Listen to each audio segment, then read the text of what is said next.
Must be Friday. Okay, just one thing at the top. Pleased to be able to speak to a significant NATO exercise that's about to kick off on Monday. Strike Force NATO will kick off an exercise called Neptune Strike 22. Now, Neptune Strike 22, it's going to run through the 4th of February, and it's designed to demonstrate NATO's ability to integrate the high-end maritime strike capabilities of an aircraft carrier strike group to support the deterrence and defense of the alliance. USS Harry S. Truman Carrier Strike Group will be placed under NATO operational control and serve as the centerpiece for this long-planned activity that fosters NATO allies' ability to cooperate and integrate effectively. This will, of course, demonstrate once again that the alliance is a united, capable, and strong transatlantic alliance. The strike group, along with several other NATO allies, will participate in coordinated maritime maneuvers, anti-submarine warfare training, and long-range strike training. Neptune Strike 22 follows Strike Force NATO's participation in the workups that the USS Harry S. Truman's strike group went through all the way through the end of last year. And I might add that the planning for this exercise actually goes back to 2020. This has been a long-planned exercise. All of the training events will highlight the continual and steady progression of alliance cohesion in a high-end and dynamic environment. And with that, we'll go to questions. Looks like Lita, you're on the line, yeah? Yeah, thanks, John. That exercise in the Adriatic, is that correct? I'm sorry, Lita, I did not get your whole question. Was it in the Adriatic? Oh. Where will it take place? It'll be the carrier will be operating in the Mediterranean. And I don't have her exact location right now. She was operating in the Adriatic, but she'll be operating as part of this exercise in the Med. Exactly where in the Med, I don't have that. I'd have to direct you to Strike Force NATO for more details. Did that get you, Lita?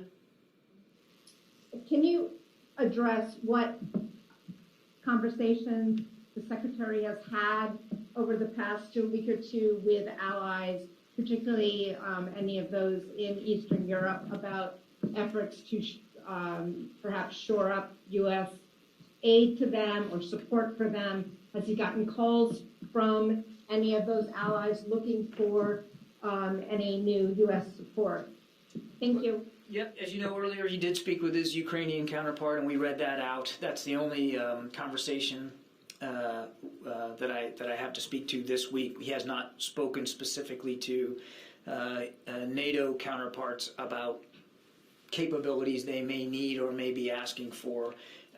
So no conversations in that regard to speak to. I would just say that, and I've said this before, we continue to look at a range of options of capabilities that we might need to make sure are ready in case our allies are looking for that kind of reassurance.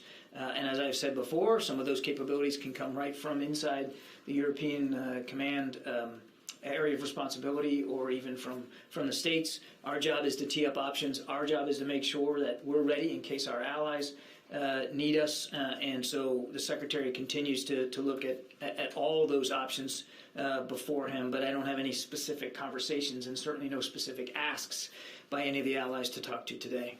Sylvie. Yes. Hello, John. You said that this exercise was planned for a long time. Did the tension in around Ukraine change anything in the scope or the location of the exercise? I would point you to Strike Force NATO or to NATO for more specifics about the exercise. It's their exercise. It has been planned, as I said, since 2020. Now, if the scenario has changed over time, I don't have that level of detail, but I would tell you that it wasn't planned back in 2020 anticipating a Russian move on Ukraine, and it's not designed. The exercise itself is not designed against the kinds of scenarios that might happen with respect to Ukraine. It really is a NATO maritime exercise to test, as I said in my opening, to test really a wide range of maritime capabilities that we want to make sure we continue to improve.